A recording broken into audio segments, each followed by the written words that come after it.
if you want to adapt to climate change, you have to start growing a certain crop.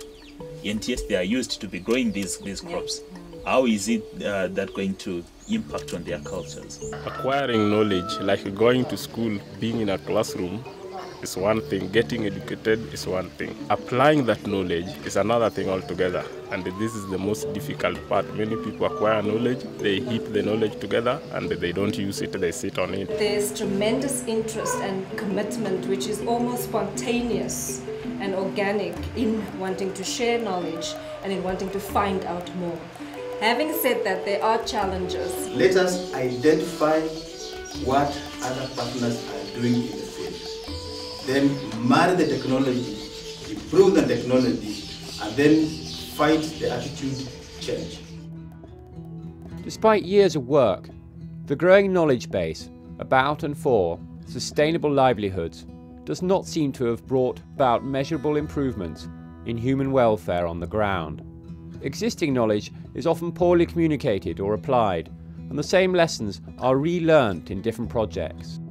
Environment and development practitioners recommend breaking this trend by setting up a mechanism that can enforce a positive feedback loop, transforming UNEP findings and recommendations into impact at the grassroots level. This points to the need for a network that empowers communities across the globe to create, share, use and store knowledge to bring about more sustainable lives and a bottom-up greening of the local economy. The Mitigation and Adaptation Information Network, MAIN, for Sustainable Communities is an information and communication technology-based initiative to enable the sharing of knowledge and experience for purposes of promoting innovation and capacity building in local green economy activities. In short, MAIN is a communications and learning platform by and for local communities and practitioners. The goal of MAIN is to bring together expertise, knowledge and local experiences into a common ICT-based network with the intention of empowering communities across the globe to create, share, use and store knowledge to support sustainable livelihoods.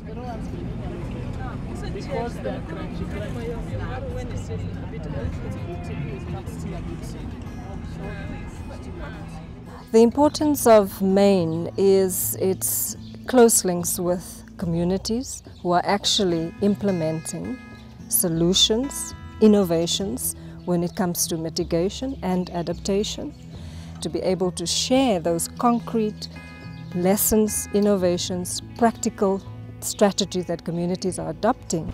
GRID Arendal organised a MAIN pilot workshop for selected potential community partner organisations. The workshop was hosted by Arul in Bondo district, close to Kisumu in Kenya. Yeah, the workshop is very relevant to this community, and I must feel very privileged that this kind of workshop has been held in this particular location instead of the same taking place in urban center or in Nairobi. We at ArcAid have adopted the principle about leadership from behind. A lot of the assumption that people make when they talk about knowledge, they often use words like knowledge for Africa, which suggests a certain mentality, when instead if you... The workshop identified knowledge sharing and networking capacity needs and sought consensus on key features of a prototype ICT platform for a community network.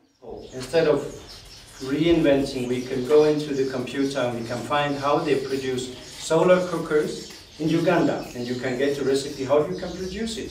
And that can be used in Cambodia or it can be used in Botswana. From ideas to action, from invention to mass production, what are the mechanisms needed so that the policy intervention is also important here, yeah? So that's what I'm saying, have you thought about the whole chain by which the communities will start adopting this? We are then saying it's the communities who are going to be interacting with the interface. Directly. Then we have a very huge task.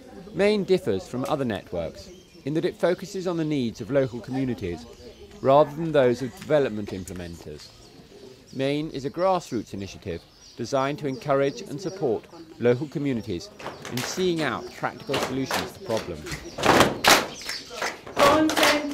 and concentration now. This one is used by the locally sourced materials. These are metals that are picked from around by kids, and then we engage local artisans to cut them into these shapes. Then we do the soldering and other connections in the lab. This is our home. Wow. He wants you guys to come in, I don't know. These are some of the challenges that you're facing. So we find it difficult to empower some people due to the situations. I mean, the position of change is not easy. We're trying to encourage that if people can manage to buy solar lights instead of this, because when it comes to amount of money that we've been spending in buying this one, it's too expensive for us. We're trying to discourage this. Because of the smoke that comes out of it, it enters in the lungs. Since we said that development is a gradual, it's something that comes slowly and slowly. It doesn't just come like that. The simple thing that may help us provide somebody like that is information on his fingertips. Information about where to get the necessary equipment from, where to get the necessary funding from, where to get the necessary expertise from, and all the tools in order to manage this project in real time so that he is able to get the job done. Maine faces several practical challenges, in particular around the relationship between the use of ICT in cultures that have as yet not had access to the internet and may be new to the use of mobile technology. But while it is obvious that access to ICT is not yet as common in Africa as one might like, digital technologies present huge opportunities for NGOs and communities in the developing world.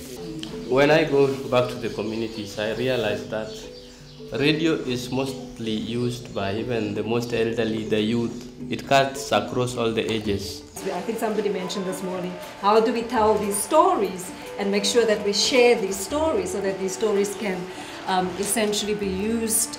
If you go, I don't know how many, maybe around 4 kilometers, maybe the only computer room you'll find here is this one, Majiwa. Majority are having the mobile phone. That is the technology we have. But we intend to have more technology because the world is going to a digital technology.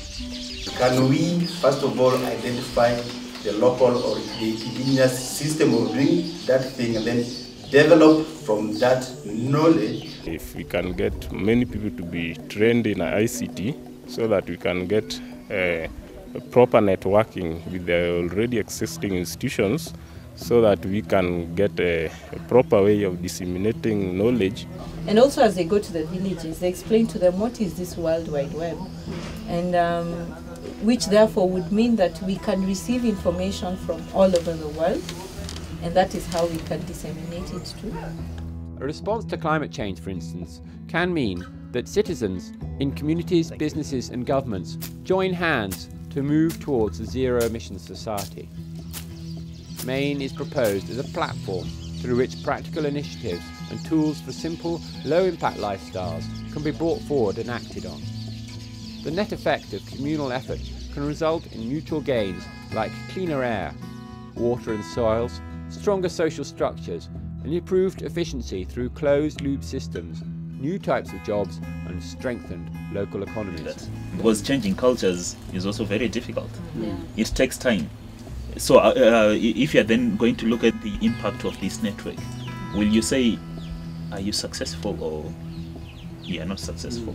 PAT, part and then Otieng. You connect it with the Otieng. Now it's a web page. That's a web page. And we are creating history here. We're really creating history. We have the first word in Jaluo for web page. Part Otieng. Otieng is a spider web, and part is a page. So in Luo, we call that web page part Otieng, which means a page in the World Wide Web.